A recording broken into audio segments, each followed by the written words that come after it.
is it is amazing that we're in this position. And I know you're going to love this, Chris. You're going to love this. Because, again, when you're proven to be either right or a bunch of other people believe what you have believed, and it kind of confirms what you think. Here is the I'll give you the grittiest whisper I heard about the whole Rodgers Packers thing. Here it is, right here.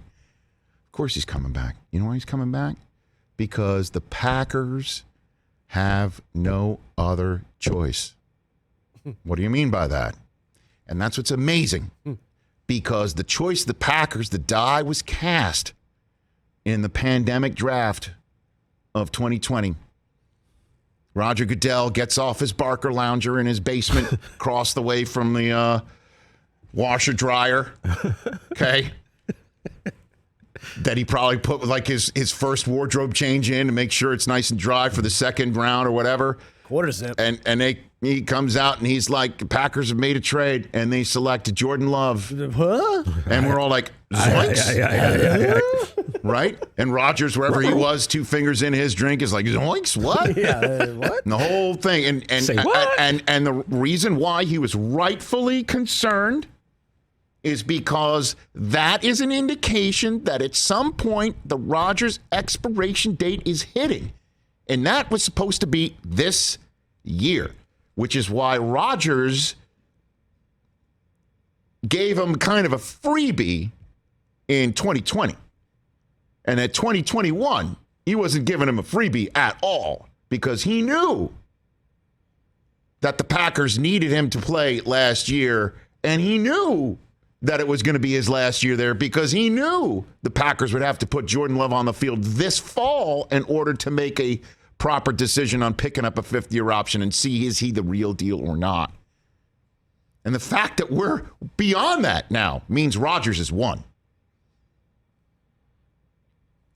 But part of the thinking that I heard as to why the Packers have to have him back is because, Chris, they saw him play against the Kansas City Chiefs, and they saw and deep down already know I mean, Jordan Love ain't the guy. He stinks. After one start. And my response was the same way I pushed back to you. It's like, come on. Come on. Kid doesn't get a rep. He doesn't even dress in 2020. But he knew he was playing that whole week. He didn't get a rep, hardly a rep, first-team rep at any point in time. Yeah. Well, Rodgers is the defending MVP. Jordan Love's not getting a sniff of anything remotely close to a rep. Now, all of a sudden, hey, Rodgers is COVID positive and immunized, and it's your start. And here are the tickets for your loved ones. They're up in the nosebleeds. They could turn around and watch the Royals play over the crest of Arrowhead. Right into the K. Crest of Arrowhead. And he did not look good at all. By the way, not everyone's Justin Herbert against the Chiefs in pressed into emergency service. But that's the conversation I heard in Indianapolis, is that the Packers, of course, need Aaron Rodgers back.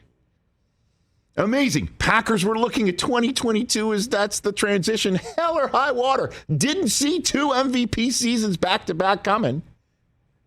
And now we're going into free agency of 2022, and it's like they got to have him back because not only is he at the top of his game, they've already seen Jordan Love's game, and no, he ain't the guy. Heard that one a lot. Are they right? The whisperer is right? Don't know. But the one thing that the Packers absolutely need to have right now, in order to win a Super Bowl in 2022, one would say, obviously, you know the NFL's not an absolute. For instance, didn't see the Bengals coming, right? A lot of people didn't.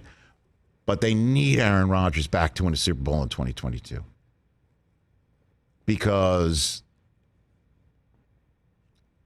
even if he goes and they get a whole bunch of draft choices, Aaron Rodgers or any Super Bowl MVP or any MVP type play is not walking through that door because Jordan Love, in many people's minds, apparently in Green Bay, ain't it. But even with Rodgers, how close are they to a Super Bowl? Well, do you really mean that?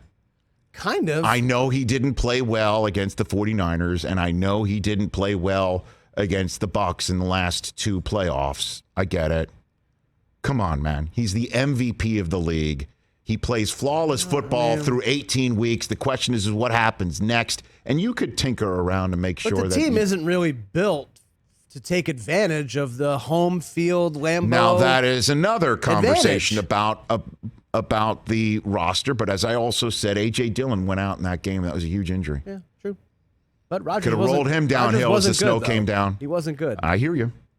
But you can't sit here and say the Packers have a better chance with the unknown than this known. You can't sit here and say that. No, you trade Rodgers, it's full rebuild time.